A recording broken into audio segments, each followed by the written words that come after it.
Hello everybody and welcome back to the Movie Pit Podcast. I am your host, Christian. It's been so long. It hasn't actually been that long. No, I did a podcast last week and I mentioned that it had been 2 weeks since I had done a podcast last week, so that's math. My head hurts already. But anyway, last week I had mentioned that, or 2 weeks ago now I should say, that I probably wouldn't be doing a podcast the following week, which was, again, last week, because I was having dental work done. And it turned out to be the case. I had dental work done on Monday. However, I was feeling better by Friday, but I wanted to heal up completely before I actually came back and did a podcast. And now I'm feeling much better. So I'm here, and there's been a lot of news. So last week, and it's kind of been like this for the last 2 weeks now, there hasn't been anything really substantial to do the podcast. Or, I mean, there's been stuff to do the podcast, obviously. You have trailers and stuff like that, and movies that are coming out. But news-wise, there hasn't really been anything huge since, I haven't been doing the podcast. And I've kind of been, it's been okay on that front. But this week is very different, because this week, the news kind of came out like as soon as the week was over. All these movie news have been dropping. Monday, Tuesday went by, and they're like, there's some okay news items, with the exception of some trailers. And then it's like Wednesday, it was like, no, we're just going to dump everything out for you guys before the end of the week. So, so I'm here. We got some big movie news to talk about. Let's get right to it, shall we? So I'm not going to talk about all the movie news items that have come out since I've been gone, because we'd be here forever, and this podcast will be like 3 hours long. So again, if you want to go check out movie news items like we always do, you can go to the Facebook page, facebook.com/moviepits. That's facebook.com/moviepits. There will be a link down below. You guys go and check it out in the description/show notes area. Again, if you haven't liked the page yet, I highly recommend you do. I really appreciate it. It's basically pretty much gives you an outline of what we're going to talk about on the show. Although I go on the podcast. But I go a lot more into detail on the podcast than I do on the page. Unless I know I will not be doing a podcast that week, so I go a little bit more into detail on that. But I really appreciate it if you guys go give the Facebook page a like. Again, it gives you pretty much an early preview of what we're going to talk about on the podcast. And while you're down there, you can also go check out other links. Sometimes there's a big story with like a lot of quotes, so I don't want to get into all the quotes, so that will be down there sometimes. Links to trailers will be down there. A link to my WordPress account, which is where I do all my reviews, my written reviews. Anyway, that's there. It's movieswithchris.wordpress.com. That's down there as well. A link will be down there below as well. Also, if you want to follow me on social media, you can do that. Instagram is usually where I post a lot of some of the podcast stuff.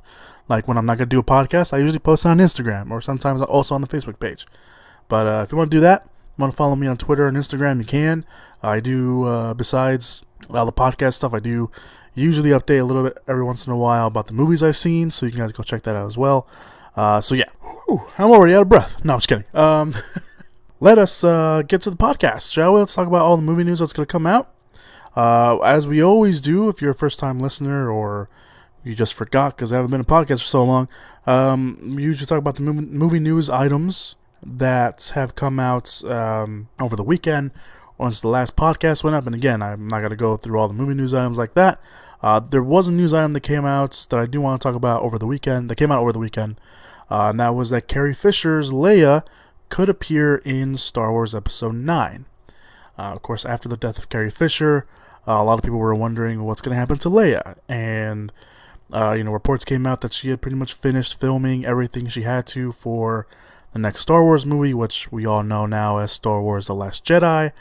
And with the exception of a few scenes. But, the rumor broke out, that was back in January, that Disney and Lucasfilm could potentially be using CGI to bring a character back, and that was quickly shot down by Lucasfilm themselves. But now, some comments made by Carrie Fisher's brother, Todd Fisher, suggest that Leia could return for episode 9. Now, he did an interview with the New York Daily News Confidential and said that he and Carrie Fisher's daughter, Billie Lourd, who has a small role in The Force Awakens, an on-screen small role, they have given permission to Disney and Lucasfilm to use Carrie Fisher's likeness through existing footage if they want to bring Leia back to life. Now, Star Wars Celebration is currently going on. If anything big drops from that about this or any other kind of big Star Wars news, I will be editing it through here. If nothing happens or nothing big comes out, then you'll know. But yeah, there it is. So, should be interesting. Let's see how kind of that. We don't know the extent of what they're gonna do with Carrie Fisher's return, if they actually do bring her back. But we'll see. Hey guys, just cutting in here. This is obviously a very big edit since I just am mentioning it right now. The Star Wars trailer, the Star Wars The Last Jedi trailer came out. Everything I recorded before this was from earlier yesterday, so this is all brand new. But the trailer came out for Star Wars The Last Jedi, and it's pretty cool. It's cool. It's pretty damn cool. What do you see? Light.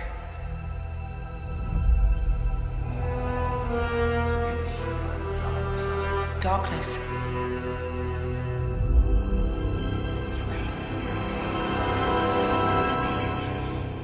A balance. It's so much bigger.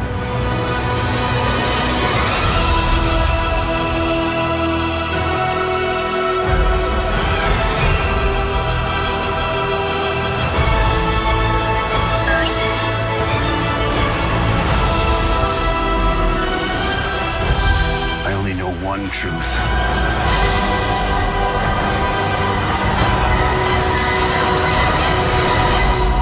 It's time for the Jedi to end. So there's a lot of cool shots in here. We get to see Rey training. We get to see a brief shot of John Boyega. It looks like he's sleeping or in stasis. We don't really know what's going on with that. We do see Poe with BB-8, of course, running. It looks like the base he's in is under attack. We do get a brief shot of Adam Driver as Kylo Ren. He's with his lightsaber. It looks like he's battling someone. We don't know who he's battling. We get a look at what I assume is Leia from behind shot. It looks like they're the camera was coming in, but we don't see her face. We do see some space action. Obviously, it's a Star Wars movie, so we get to see that. But I think the most interesting aspect of the trailer, and something a lot of people are already talking about, and it's going to lead to a lot of speculation, is that Luke Skywalker, at the end of the trailer pretty much says the time of the Jedi is over. It's done. There should be no more Jedi. So that's pretty interesting. So I'm pretty sure we'll get to hear why he believes in that. We'll get to hear some of his history. I don't know. Maybe. It's pretty cool. The trailer is pretty cool. It's pretty awesome. It came out, of course, with the Star Wars celebrations going on right now. And they had a panel for The Last Jedi, and they released the trailer. It's pretty damn cool. If you get a chance to watch the trailer, I highly recommend you do. Link will be down below in the description / show notes area. It's pretty damn awesome. Alright, so let's get to this week's news items, and we're gonna start off. I usually do this at the end, but I'm starting to thinking we'll put it at the beginning. Trailer talk. Let's talk about some trailer talk. Of course, the first trailer that came out this week, which pretty much started the surge of movie news, Thor Ragnarok. The first trailer came out. The first teaser trailer came out, and it's pretty awesome. So a lot of what's being said about the trailer so far from all the haters, or from at least some people that want to make jokes about the trailer, is that it looks a lot like Guardians of the Galaxy. Which, I mean, okay, yeah, it's more colorful, it's more vibrant than we've seen the other Thor films or any of the other films besides Guardians of the Galaxy. But at the same time, this is a different Thor movie. We're seeing a different universe, different part of the universe, I should say, from Thor. So I don't know, maybe this is how they dress on that side of the universe. We don't know. I thought it was great. I saw it a bunch of times. It came out, I think it came out Monday morning, like early Monday morning, so kind of took everyone by surprise that they released it then.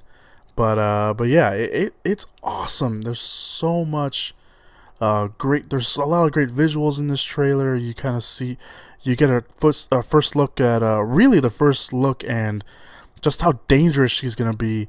Hela, played by, I swear, I think I mentioned this last time we talked about Thor Ragnarok, or Ragnarok, however you want to pronounce it. Or the last time we talked about Cate Blanchett playing Hela, when those first pictures came out, she almost looked unrecognizable. Like, if I didn't know that was Cate Blanchett, I wouldn't have known that she was playing Hela. I thought it would be like some other actress or something, like some unknown actress. Like, maybe if I look like a little more closer at her, if you look really closer at her face, you'll kind of recognize it's her. But just her with the black hair and like covered in like, you know, this very like just like dark clothing, it didn't look like her. So but she's great. I mean, that first shot of her that you see when she grabs Thor's hammer, you know, it kind of just picks it off in the middle of the air, like, nope, that's not gonna hurt me, and then she destroys it.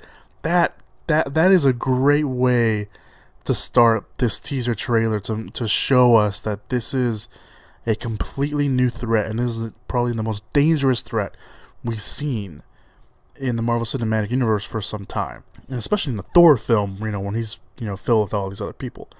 But it looks great. It's a great. Like I said, we got a lot of cool visuals and a lot of cool shots. There's that shot of, well, a lot of people are assuming it's probably Valkyrie falling from, you know, her eagle. I guess I for some reason blanking. For some reason I'm blanking. That's a really cool shot where it looks all dark, and then we get that shot of what we can assume is Hela with our helmet. It's badass. That just looks so awesome. And then of course everyone's talking about the end with Thor coming out, and you know, he's like, yes, which I immediately cracked up when I saw that. It's great. It's just a great teaser. It's a great teaser. It comes out in November, so you know we'll definitely be getting another trailer. I almost said soon. Probably not soon, but we'll definitely be getting another trailer probably like at the end of the summer or something. I like this. I thought it was great. So I was already looking forward to this. And I'm looking forward more to it now because I saw this teaser trailer. Alright, so let's move on to some of the other trailers. I'm not going to get too into these next two. There's a Red Band trailer for the Hitman's Bodyguard. It is an action comedy with Ryan Reynolds and Samuel L. Jackson. It's pretty funny. It's kind of what you expect from a action comedy with Ryan Reynolds and Samuel L. Jackson. The F-bomb gets thrown down a lot. It's pretty funny. I actually had been looking forward to this when I first read it, just because of the cast alone. And for the life of me, I can't remember who else is in the cast. But it's a pretty good cast, and you got Ryan Reynolds and Samuel L. Jackson leading the charge. So I mean, you can't go wrong with that. So it's Red Band trailer, aka not safe for work. So be aware of that if you're watching this or hearing this at work, or you're watching the trailer at work. A new trailer, the first trailer I should say, for Kathryn Bigelow's new film Detroit came out. That looks utterly fantastic. It's a movie set in the backdrop, of course, of the Detroit riots, which lasted 5 days. If you don't know anything about the Detroit riots, I highly recommend you go and read stuff about it, because it was really I can't imagine going through that or living through that. That's tough. But this is a great. It looks like a great film. It looks like it's Kathryn Bigelow, so you know there's going to be a lot of tension. You know there's going to be, you know, high drama, and it's going to be great. Kathryn Bigelow is a great director. If you like Zero Dark 30, if you like The Hurt Locker, Point Break, although that one doesn't really go along with the other two, but she's a great director, and this film, it just looks great. It really does. It looks like a high ranking drama out there, and it seems weird because it's coming out in the first week of August. It's coming out August 5th or whatever that first Friday of August is. Yeah, I think it's August 5th. It doesn't feel like an August. It doesn't feel like an end of the summer movie. It feels like a movie that you see in November or December for the Oscar season. So the timing's a little weird, but I'm still gonna go watch it. It looks really, really great. The next trailer that came out was a new trailer for Transformers: The Last Knight. It started as a legend.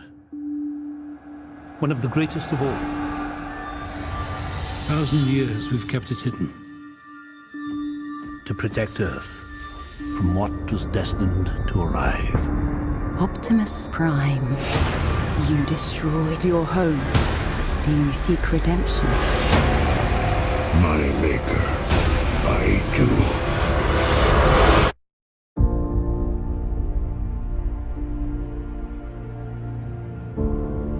Your daughter, what would you say to her? Brush your teeth, work hard. Stay away from any boy in a band, especially a drummer. These are troubled times. Without leaders, chaos reigns. Two worlds colliding. You're all that stand in its way.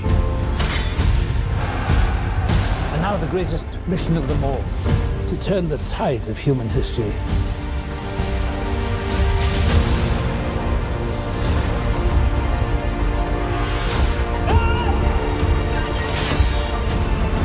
Brian, stop! Can't do this! The imminent destruction of everything we know and love begins. I'm not leaving you. When all seems lost, a few brave souls can save everything we've ever known. The operation is over. We're not giving up on Prime, okay? I want to stay, and I want to fight them.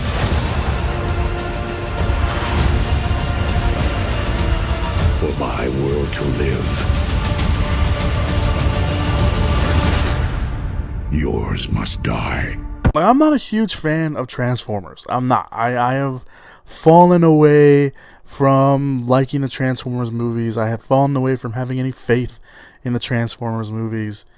I don't know. I'm not a fan anymore. And the trailers so far for this one, with the exception of the last one, I think the last one was kind of interesting. It's kind of like they released it for Beauty and the Beast, and it was I think it was Isabel Moyner's character. She plays the young girl in it. If you've seen the other trailers, she's kind of talking to like the camera, and like girl power, and that trailer was kind of interesting. I thought that was kind of cool. This trailer though, it shows a lot. There's a lot of brand new footage. I think this whole thing is practically new footage of the Transformers movie. So you see a lot more of Optimus. You kind of see some new characters you do see new characters, but they're not fleshed out enough in the trailer. I don't know. I mean, look, we've been fooled by Transformers before. Look, say what we want about the franchise, about the film franchise, they release good trailers. They release awesome trailers that kind of bring the kid back out in you. And when we go watch the movies, we're expecting that kind of excitement, and then we watch them, we're like, no, not really. I mean, these movies make a crap ton of money. I'm not gonna take it away. They make a crap ton of money, and obviously there's fans out there. I know a few people who are hardcore fans of the Transformers movies, and that's fine. They're just not for me anymore. I'm done. If this movie's good, then I will come on this podcast and say I was wrong about the Transformers movie. But I have a high suspicion that will not happen. Just putting it out there. So yeah, if you want to go check that out, you can. I don't know. And it also felt like the trailer, not that it gave too much away. I mean, there was a few shots where I was like, that's probably giving too much away. There's that shot of Optimus, that kind of that interesting shot from the first trailer that we see Optimus when he looks like he's gonna stab Bumblebee. And in this trailer, we see literally what happens right afterwards. They literally give away what that shot is, and that kind of bothered me a little bit. You'll see another shot of Optimus. It looks like he's taking down some people that look like, if you've watched the trailer, appear in the beginning of the trailer, in the middle of the trailer, and it appears like they're really important. And it kind of felt like they gave away maybe how they die. And and maybe I'm just, maybe it's just like the Transformers, maybe it's just like other Transformers that just have that same, like body type. I don't know. I don't know. It just felt, those two shots, for whatever reason, really bothered me. And the trailer also really feels long for some reason. I felt like, it's not over yet. That's how I felt. But that's just me. That's just me. Alright, so the final trailer that came out this week, at least at the time of this recording, a new trailer for Atomic Blonde came out. And this looks fucking awesome. I chose this life. And someday, it's going to get me killed.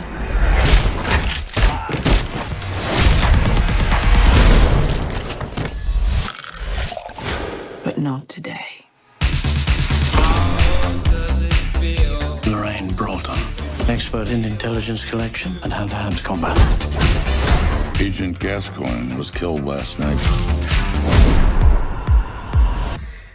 Did you know him? Enough to say hello. He had an atomic bomb of information. Find out who's hunting our operatives, and trust no one.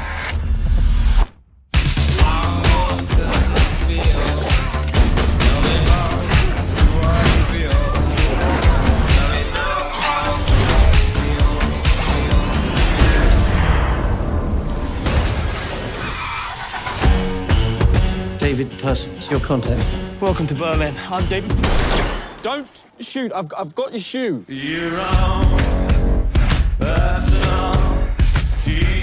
That was me from the moment my feet touched the ground. This was never part of the plan. It was part of mine. I've lost the target. What do you know about this woman who's been following me? You look like you need saving.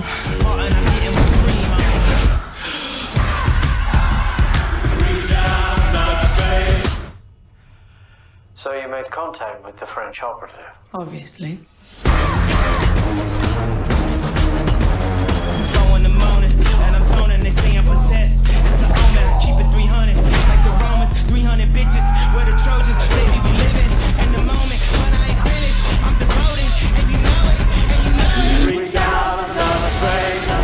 The clock is ticking, and everyone you get close to ends up dead.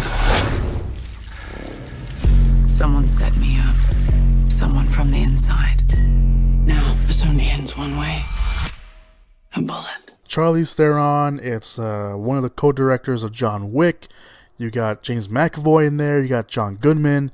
Sophia Bontella's in there. Toby Jones is in there. This looks really badass. The Red Band trailer came out, I want to say maybe a month ago, and I just completely fell in love with that one. And then this trailer came out, and it's a really well cut trailer because they use what is it? It's not Tainted Love, it's another one. It's Personal Jesus, that's what it is. It's Personal Jesus. It's Personal Jesus and another song. I think it's a Kanye song. It's just the way they cut that song together with the stuff we see in the trailer. It's just so bad. And seeing Charlize Theron just beat the hell out of people, and everyone was like making the comparison, like, oh, she's just playing John Wick.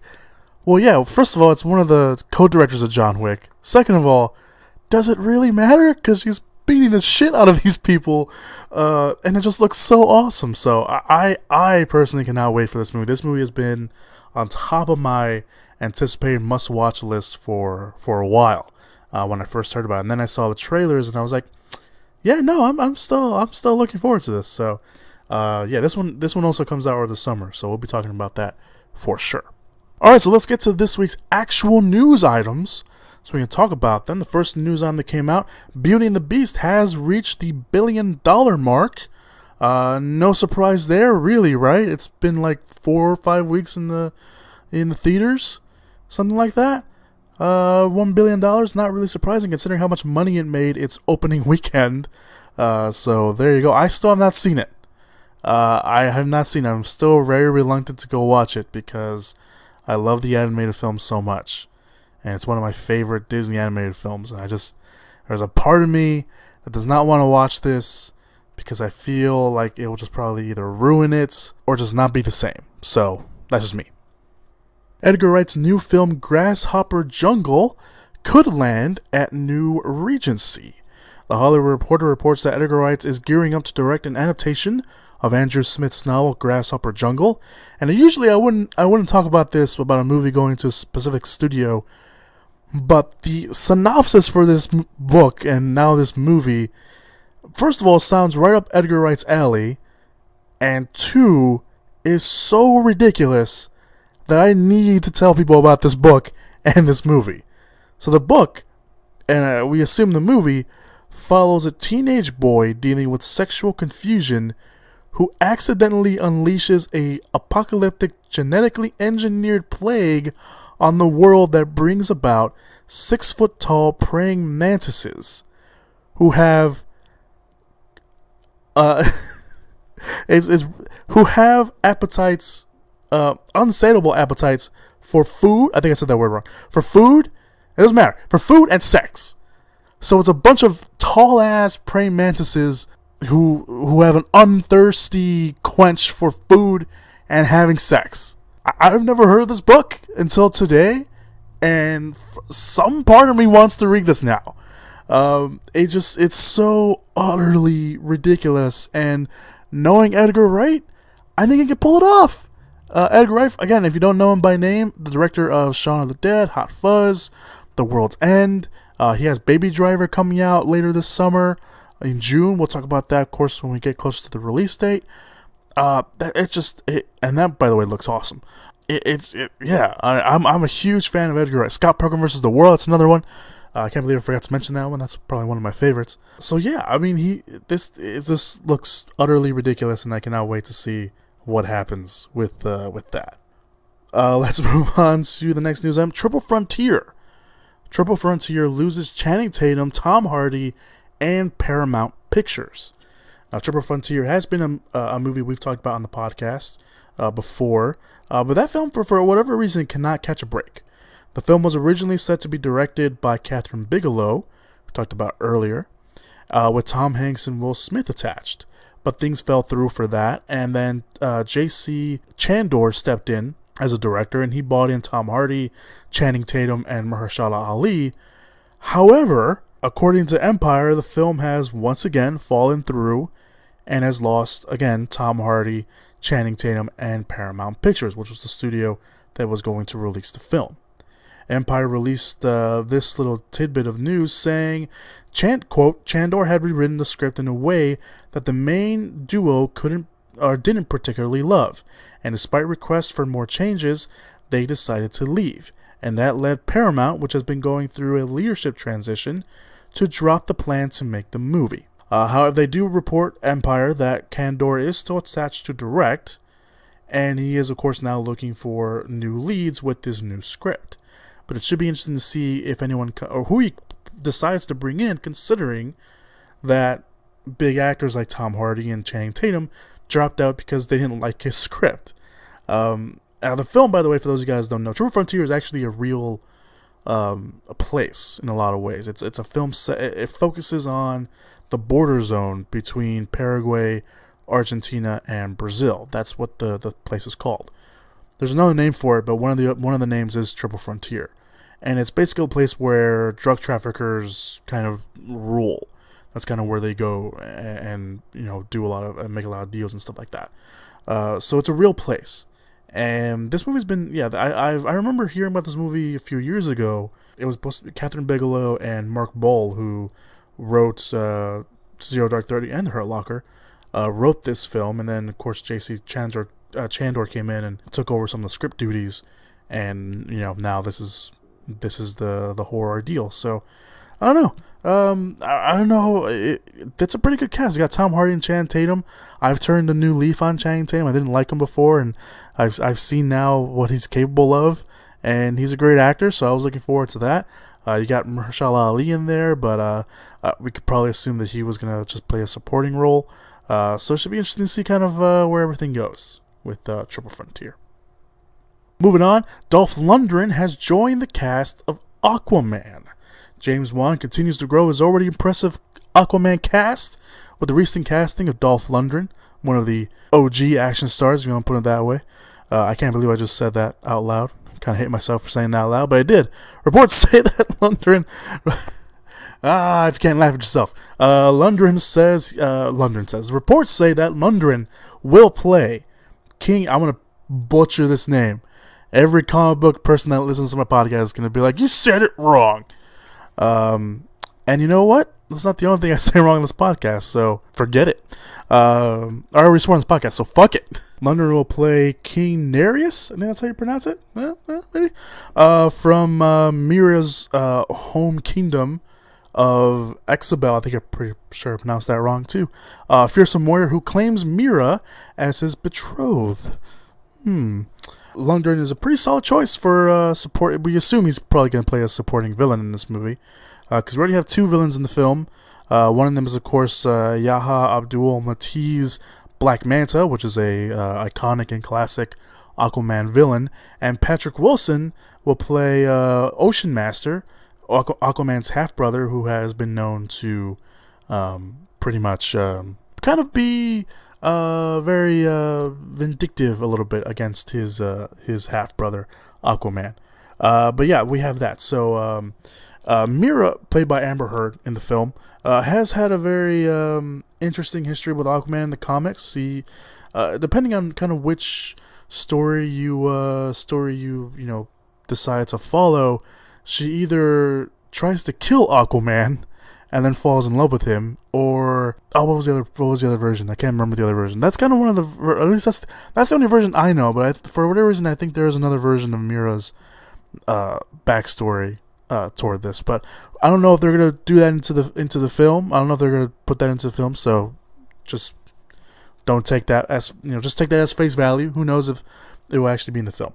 But it should be interesting to see maybe a little love triangle maybe in this movie. That'd be kind of dumb, but I mean, probably not dumb. If they do it right, then it won't be dumb. But I don't know.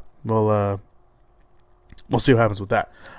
So he now joins the cast of the already mentioned Patrick Wilson and excuse me, Amber Heard, Yahya Abdul-Matil.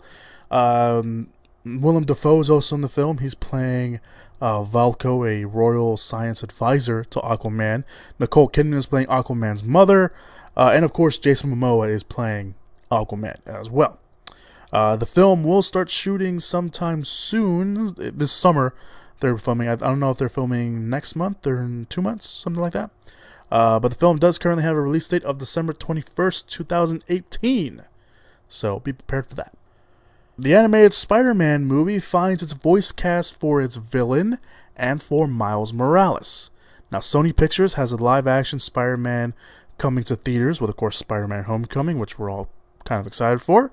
But they're also working on a standalone animated film for Spider-Man that will have nothing to do with the live-action movies or the MCU, or their Sony's developing own Marvel Cinematic Universe with all its villains like Venom and stuff like that, which we didn't talk about in the podcast, but that's up there. It's up on the Facebook page if you want to go check that out. So the film will be written by Phil Lord and Chris Miller, who of course have done the Jump Street movies and the Lego Movie. They're writing the film, and Bob Persicelli, I think that's how you say his last name. He directed The Little Prince, and Peter Ramsey, who directed Rise of the Guardians, will direct the movie, which doesn't have a title, but does have a release date of December 21st, 2018. Yes, it's coming out the same day as Aquaman. That should be very interesting. One of those movies is going to move. I'm just putting it out there. Maybe. Maybe. Who knows? We don't know. So yeah. So they have casted, according to the Hollywood Reporter, Dope and the Get Down actor Shamik Moore has landed the voice role of Miles Morales, aka Spider-Man, and Liev Schreiber, aka Sabretooth from X-Men Origins, and Ray Donovan, if you watch the Showtime show, and a bunch of other stuff as well, has landed the voice role of the film's villain, although the villain of the film is being kept under wraps, much like the story, since we don't know anything about the story of the film. But yeah, so that's your voice cast. Miles Morales, for those guys who don't know, is Spider-Man in Marvel's Ultimate arc. It's not really an arc. Marvel's Ultimate storyline. So Marvel has their main thing, which is Marvel, and they have another kind of branch, I guess you want to call it, another universe called Ultimates. And in the Ultimate story, in the Ultimate stories, I should say, Miles Morales is Spider-Man. He takes over the mantle of Spider-Man from Peter Parker. Ask your nerdy comic book friends to explain it to you better than I just did. I just gave you the very nitty-gritty, quick, dirty version of what it was. But yeah, so there you go. And more, I've seen Dope. I have not watched The Get Down yet. It's on Netflix. Dope's on Netflix too if you want to go watch it. But Dope is this really great film. Rick Famuyiwa, who was gonna direct The Flash until he decided to leave due to creative differences. He directed that. It's a great film. He was great in it. I hear he's great in The Get Down as well. So I'm looking forward to this. I don't know. It's more Spider-Man. If you love Spider-Man, you're not gonna complain about another Spider-Man movie, are you? I don't think so. Especially if it's animated, because maybe it will bring you back to those early 90 days of the animated Spider-Man film. Who knows? But there you go. So we have a release date. We have a voice cast a little bit. We don't know who the villain is. We don't know anything about the story, but we have our first voice casting for that. Bill Condon is in talks to direct The Bride of Frankenstein. Bill Condon is currently enjoying the success of Beauty and the Beast, which we talked about earlier, at the box office, and it looks like he's sticking to the world of monsters, as Condon is in talks to direct Universal Pictures' Bride of Frankenstein, which will be a part of Universal Pictures' new Monsters universe. This also makes Bride of Frankenstein officially the second film in the universe, as The Mummy will be the first, which comes out, of course, during the summer. Condon, and a very interesting little tidbit here, he's also a great choice because he directed a film called Gods and Monsters, which was a film about the troubled life of the director James Whale, who directed the original Bride of Frankenstein. So it's a very nice little interesting full circle kind of thing going on there. The film does currently have a script by David Cope, who has written films like Jurassic Park and Spider-Man. Of course, amongst many other films, he's a very talented screenwriter. He's previously mentioned that the film would be one about female liberation with a strong feminist bent. The film had originally eyed Angelina Jolie to star and direct the film. Obviously, that's not going to happen, at least the directing part. Maybe they can still get her in as the star. Either way, the lead role is obviously one that a lot of people are going to be clamoring for. I mean, this is to be a part of a franchise and stuff like this could get a lot of interesting names. Other films currently in development for the Universal Monsters universe are The Wolfman, The Invisible Man, which has Johnny Depp attached at the moment. We don't know if he's still going to be a part of it. Creature from the Black Lagoon, which actually just got a writer as well, and Van Helsing. However, of course, The Bride of Frankenstein is the only other film that has a director attached. So this is why a lot of people are expecting that this will be the next film in the Universal Monsters universe. And this is a pretty good choice. I mean, Bill Condon has directed other films, of course, besides Beauty and the Beast. He directed Dreamgirls. He directed Gods and Monsters. Which actually earned him I believe, an Oscar nomination. I don't know if it was for directing or if it was for screenplay, but he was nominated for an Oscar for that. Bill Condon has also directed one of I think it was the last Twilight film, from what I can recall. But he's a very talented and great director, and it should be interesting to see kind of how he brings this world to life. So there you go. Let's move on to the next news item. Jude Law is set to play a young Dumbledore in Fantastic Beasts and Where to Find Them sequel. Warner Bros. Has filled a major role, of course, for the sequel. Jude Law has joined the franchise as a young Dumbledore before he becomes the headmaster at Hogwarts. We also get to see the relationship between him and Grindelwald, played by Johnny Depp. He was, of course, in the first film. Before their epic duel that plays a big part in the Harry Potter history, that was, of course, written by J.K. Rowling. We can assume that some of the supporting cast will return. We know that Eddie Redmayne, will, of course, return as Newt Scamander. Law's an interesting choice. Jude Law, he's a great actor. You give him the right material, he'll knock it out of the park. So he's a pretty good one, and so far from what I've seen online, people are pretty happy about this. So I've seen a few little negative ones, but for the most part, seems like people are very behind this. And why wouldn't they be? Jude Law's a great actor. So Fantastic Beasts and Where to Find Them 2 will start filming this year. They will start filming in the summer as well for its November 16th, 2018 release. So it'll be coming out next year in November. David Yates will come back. He will return to direct the film once again. That is written by J.K. Rowling herself. Also, the sequel is only the second film of a 5-film franchise, because when you have stuff set in the wizarding world of Harry Potter, you need a shit ton of movies. So there you go. I didn't hate Fantastic Beasts and Where to Find Them. I thought it was a pretty decent film. I thought it was an okay movie. I thought that after watching it and then knowing there was going to be 5 films, I kind of understood why they didn't really go deep into a lot of things. But I don't know. It was good. I didn't hate it. Settle down. I didn't hate it. Harry Potter nerds. I didn't hate it. But again, Jude Law playing Dumbledore should be interesting to kind of see where they go with that, especially knowing kind of the history, knowing a little bit, me personally, knowing a little bit the history of Dumbledore and Grindelwald. It should be interesting to see if they go all the way there in these movies. Alright, so let's move on to a news item that's probably going to piss a lot of people off because they're going to take it the wrong way. Fede Alvarez is set to direct a spin-off film of Labyrinth. Why? Why would they do this? TriStar has hired Evil Dead remake and Don't Breathe director Fede Alvarez to direct a retelling / spin-off film. Spin-off film of the cult classic 1986 Jim Henson film Labyrinth. Alvarez will co-write the film with Jay Basu, who he will work with on writing The Girl with the Spider's Web, which Alvarez will direct.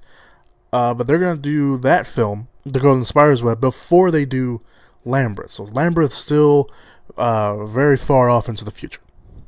So for those of you unfamiliar with the original, if you haven't seen Labyrinth at all, it followed a 16-year-old girl played by Jennifer Connelly, who is given 13 hours to solve a labyrinth to rescue her baby brother after her wish for him to be taken away is granted by the Goblin King, that was played by the late David Bowie. Now Alvarez released a statement saying, "Labyrinth is one of the seminal movies from my childhood that made me fall in love with filmmaking. I couldn't be more thrilled to expand on Jim Henson's mesmerizing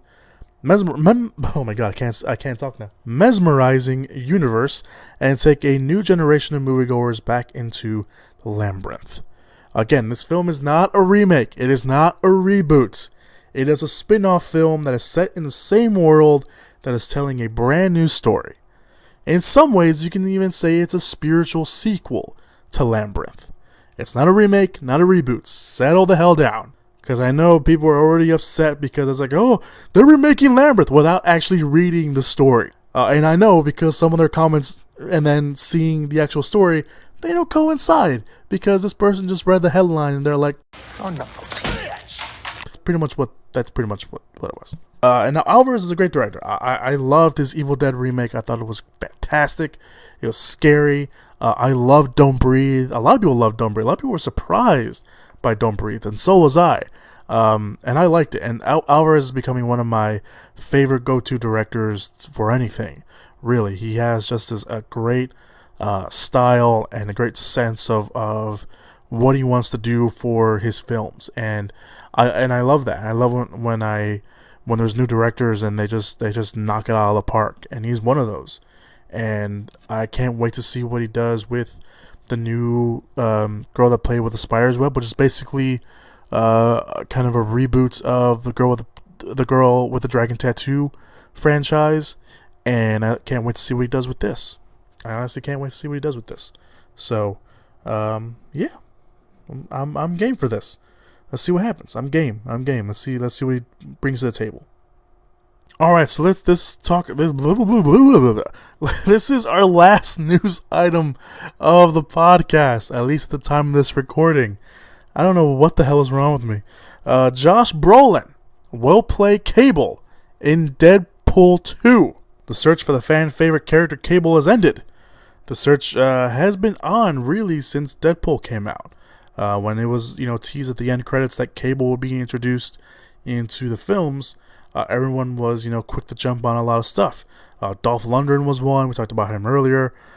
Pierce Brosnan was one. Russell Crowe was a name that was attached. Brad Pitt, we learned that he passed on playing Deadpool. Michael Shannon was also someone, and David Harbour was the last one that was rumored for the role. But none of those names have nabbed the role because the honor goes to Josh Brolin. The Hollywood Reporter broke the news that not only has Josh Brolin signed on to play Cable in Deadpool 2, he has signed a 4-picture deal that includes Deadpool 2, potentially Deadpool 3, maybe the X-Force movie, or maybe just Deadpool 2 and then he'll jump to the X-Force movie, and maybe a solo Cable film? Maybe, I don't know. Brolin's a great choice. He's an awesome choice. He not only is he one of the best actors working today, whatever you give him, he will work. Drama, comedy, action, whatever. He is a great choice for that, and he's an awesome choice. And Brolin certainly has what it takes to bring this kind of gruff, natural leader kind of character to life.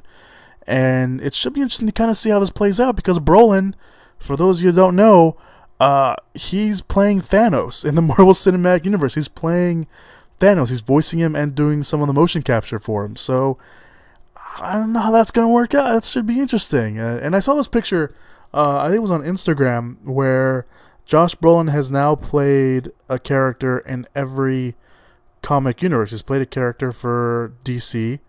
He played Jonah Hex in that terrible Jonah Hex movie.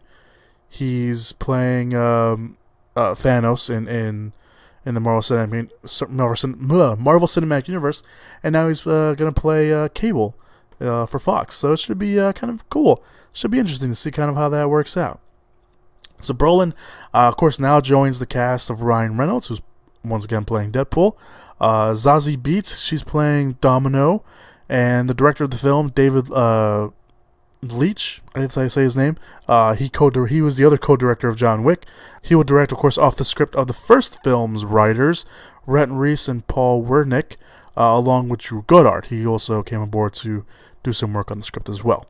There's currently no release date on Deadpool 2, but production is expected to begin this summer, so we'll probably be hearing a lot more casting for Deadpool 2. But this is a great casting. It kind of got ridiculous of all the people that were rumored to play Cable, but now we have one in Josh Brolin. A great choice, in my opinion. Some people are pretty excited about this choice as well, so I'm looking forward to see what he brings to the table for Cable.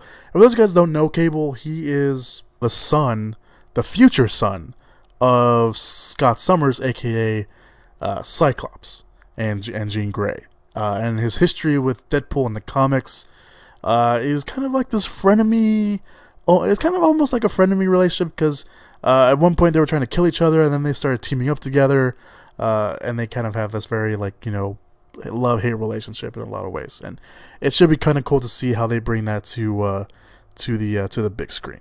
All right, so let's move on. So again, that was all the movie news that came out at the time of this recording of this podcast. Let's move on to this week's releases. So this week's releases, we have an expansion of a movie that came out last week, Gifted, and it's directed by Mark Webb. It stars Chris Evans as Frank, a single man raising his child prodigy niece, Mary, played by McKenna Grace, and is drawn into a custody battle with his mother, played by Lindsay Duncan. And the film also stars Jenny Slate and Octavia Spencer. This is great. I saw it. I saw it earlier this week, and it's it's a great film. It's a very heart touching film. It's very dramatic. It's funny.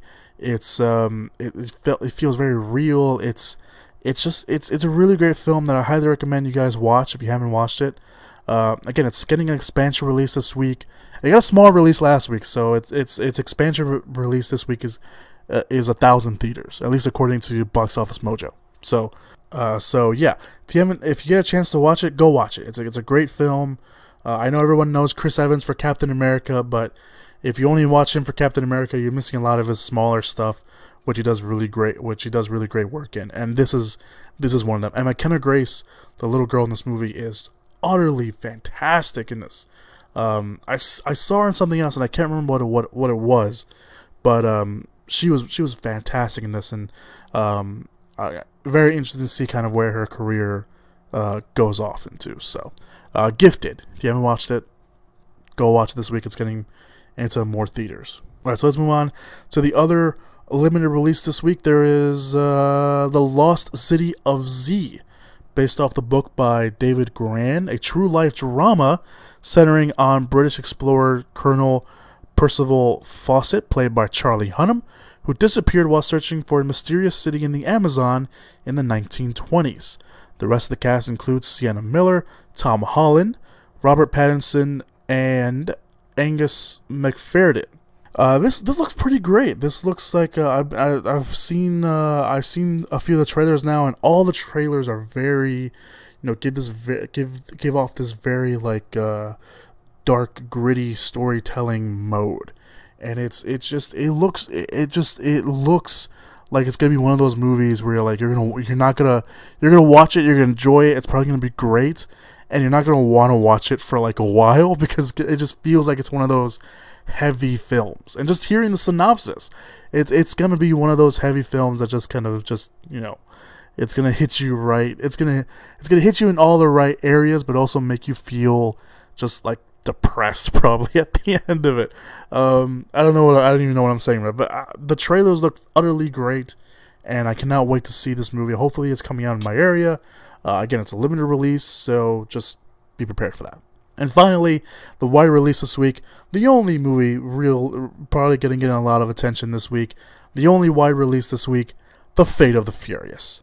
When a mysterious woman seduces Dom into the world of crime and betrayal of those closest to him, the crew faces trials that will test them as never before. This looks utterly ridiculous, and you know what? I'm okay with that. I have actually seen The Fate of the Furious. I saw it last night, and I'm going to give you guys a little mini review of it right now. Alright, so The Fate of the Furious, which I still don't like the title, but I'm over it.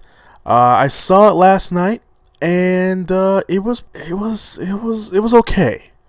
It was okay. I think we've been spoiled by the Fast and the Furious films.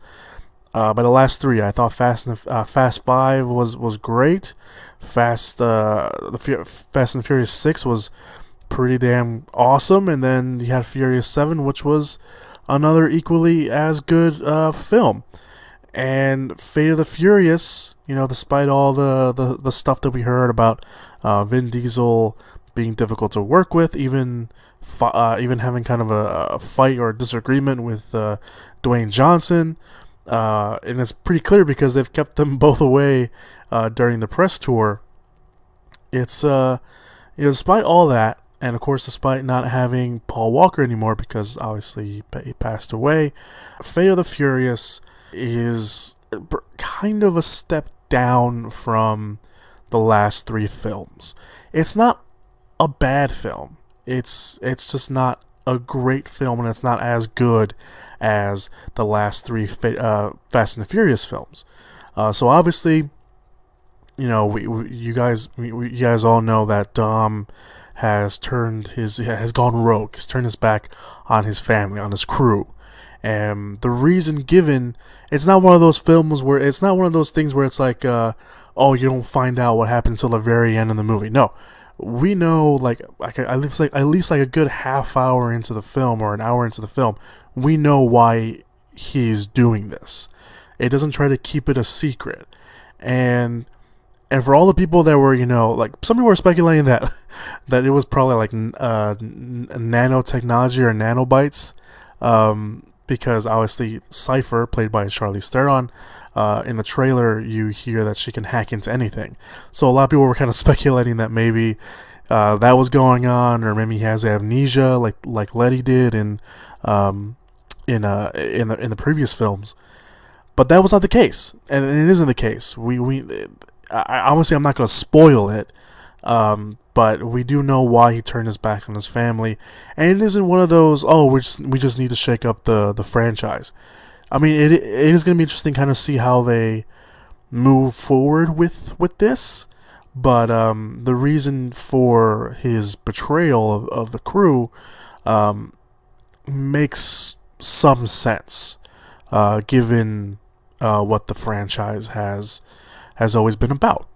So obviously we start, and the interesting about the movie, that I will say this, is that it's not introducing a lot of new characters. It's introducing the characters we have already seen. Obviously, with the exception of Cypher, and really the only person that we know is part of our crew, Rhodes, which is a right-hand man played by Game of Thrones star Christoph Hivju. I don't know how to say his last name, but they're kind of the only real new additions to the cast. The cast is great. I mean, we know this cast. We know these characters. We've grown to love them and everything like that. So nothing really changes. Of course, Jason Statham has come back as Deckard Shaw. He's kind of reluctantly working with the crew. But his chemistry and all of his scenes with Dwayne Johnson are fantastic. They are hilarious.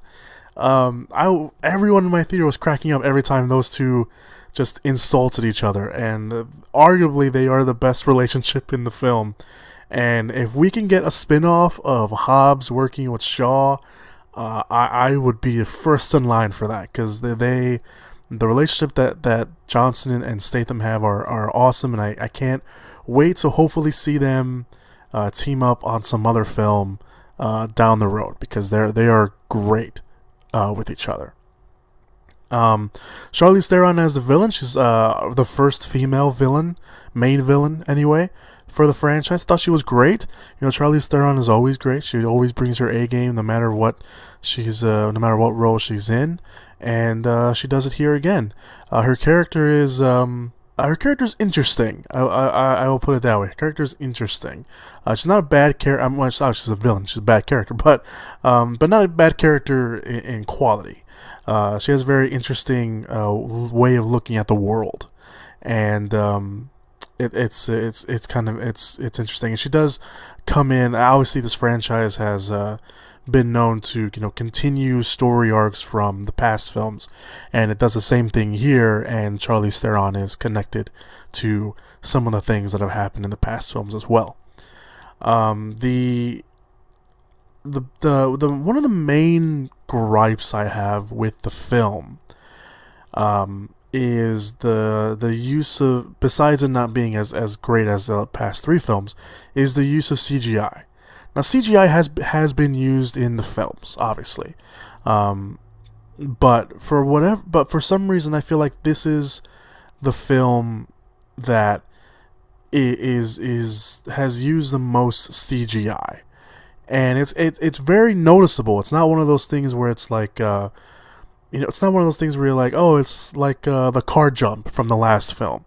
Like, you can, for some reason, I actually don't remember if it was CGI or not, but for some reason you can imagine them being like, no, we're gonna do this for real and see what happens.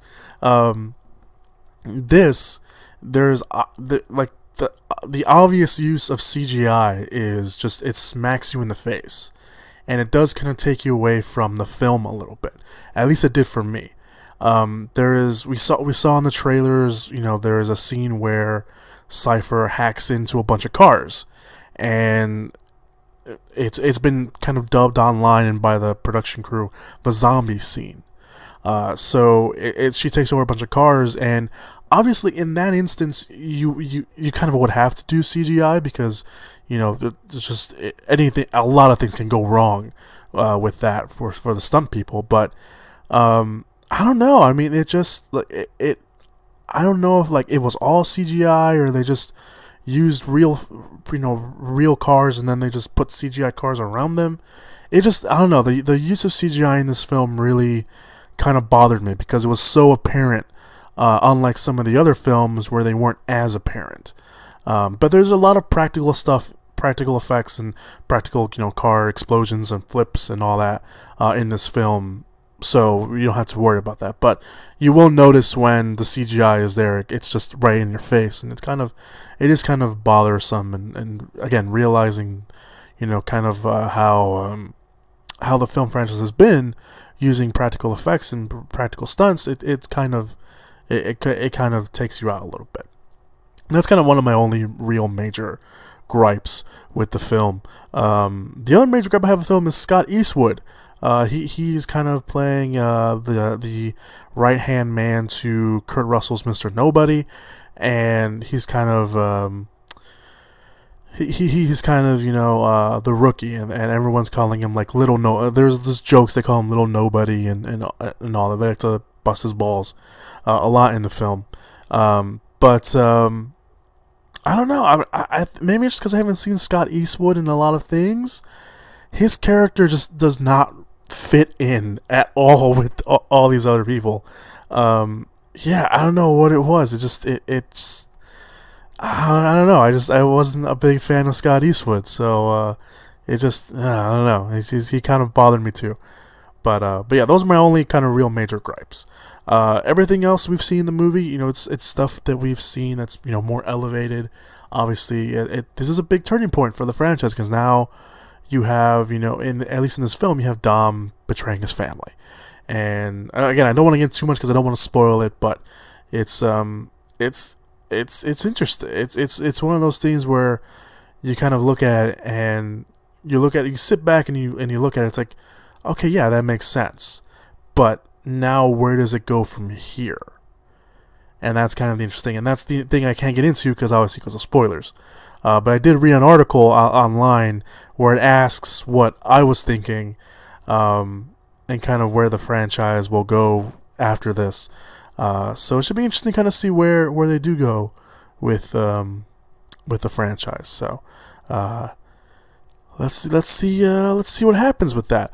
I would if you're a fan of the Fast and Furious films, you will obviously go watch this no matter what.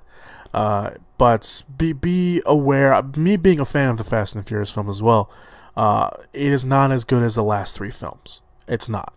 It's a bit of a step down. It's I don't know. Yeah, it's a bit of a step down. I didn't hate it. I didn't dislike it.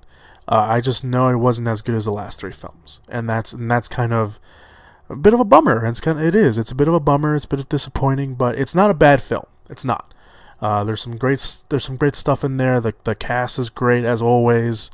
And the future of where all this leads should be interesting to see kind of where it goes with that. So out of 5, I would give it a 3.5 out of 5. It's not bad. Again, it's not a bad movie, but in my heart of hearts, I can't give it a 4 out of 5.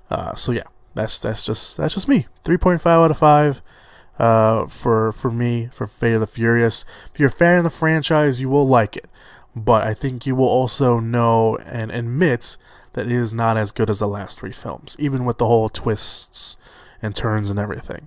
So yeah, there you go. There's my review of the Fate of the Furious. That's it.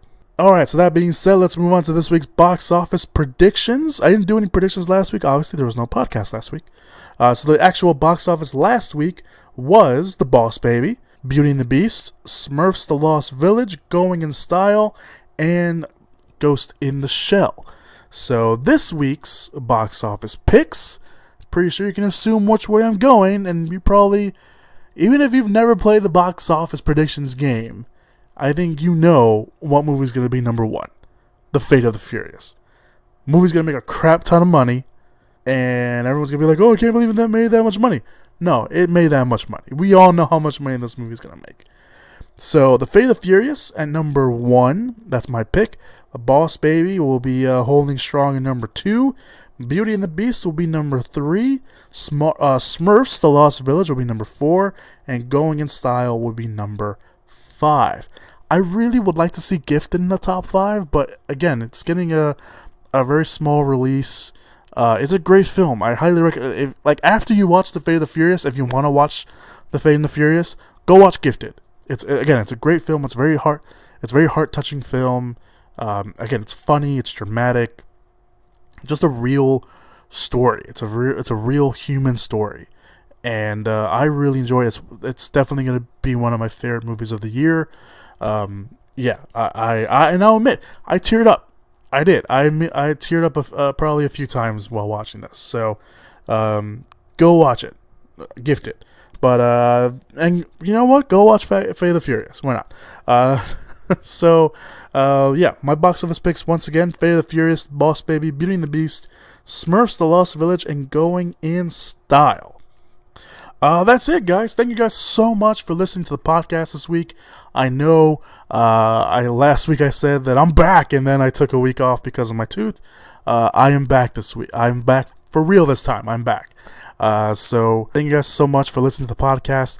Again, if you want to go check out all the trailers and all the clickable links, you can go to the description/show notes area.